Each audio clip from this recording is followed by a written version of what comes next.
What to expect from the 2022 Qatar World Cup? I feel like this World Cup is actually not going to be interesting because of a lot of things. The build up has been the most interesting build up to any World Cup ever.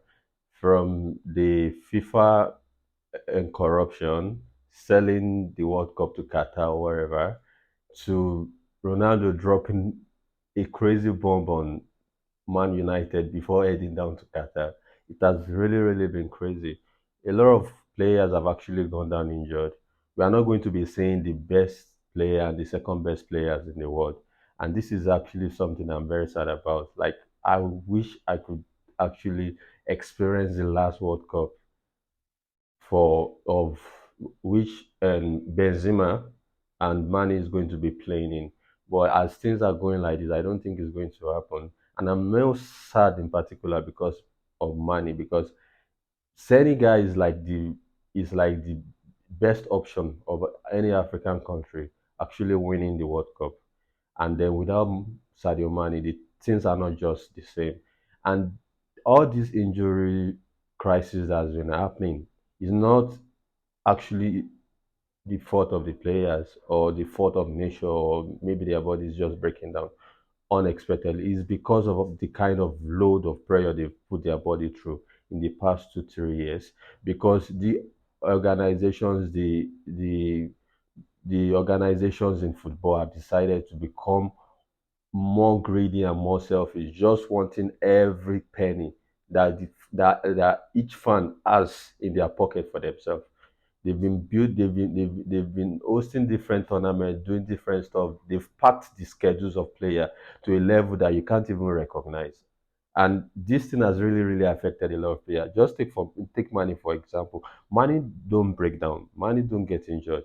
But now he's injured and he's going to miss the World Cup. That's very sad. And nobody's even really talking about this. Like, why is nobody fighting against it? Even though the players are themselves, they are not even fighting against this. Like, what is going on? Why will you just allow these people to just overuse, enslave player, in my own opinion, and just not even care about their well-being and stuff like that? Like, this has to change at least after the World Cup. Things need to change because it's not fair on the players. Yes, they are making a lot of money, but they themselves too, they need time. Their family needs them and stuff like that. So things need to change, and I expect players to start coming up and start fighting for themselves, because I don't understand. If not for you, nobody is going to watch football. There will be no money in football. You actually determine what happens in football. I don't know. It's like all the celebrities have forgotten their values. Like footballers, athletes, they've kind of forgotten their values. They don't understand that they are the major reason why all these tournaments are what they are. That is just the basic fact. If every player says they don't want to play football, nothing all these people are going to do. Or if we, let's say, even though the best players in the world say, okay, we are no more playing football and we are leaving football, we are going to start our own league, every fan is going to follow them to that league.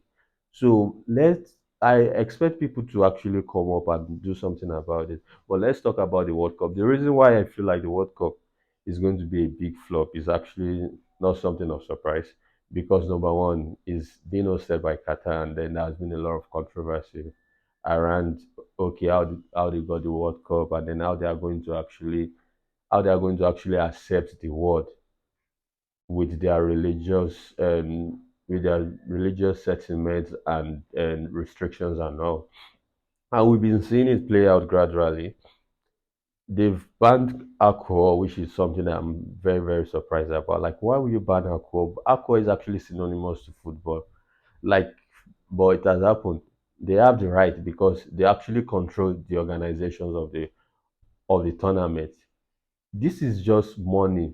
This is just money and rich people just telling everybody to shut the fuck up and just do as they tell everybody to do. This is a very clear example of that. These people are going to do anything they want to do because they know they are going to get away with it. And that's one reason why this tournament is not going to be interesting. The second reason why this tournament is not going to be interesting is because a lot of people will break down. A lot of players will actually get injured at the middle of matches and stuff like that. And the third one is because people will always be people. People want to protest. People, some people think they are the most righteous people in the world. They want to show to the world that okay, oh, they are the best of the best that the world has ever seen. And that is going to lead to some crazy crisis and maybe even some people going to jail. And like it's just going to be a complete chaos, and it's just going to be what is going to fuel the headline instead of okay, what is actually happening in the stadiums and on the pitch. And that's my own opinion. Like it's going to be a big flop, unfortunately. But it has been interesting so far. The build up has been good.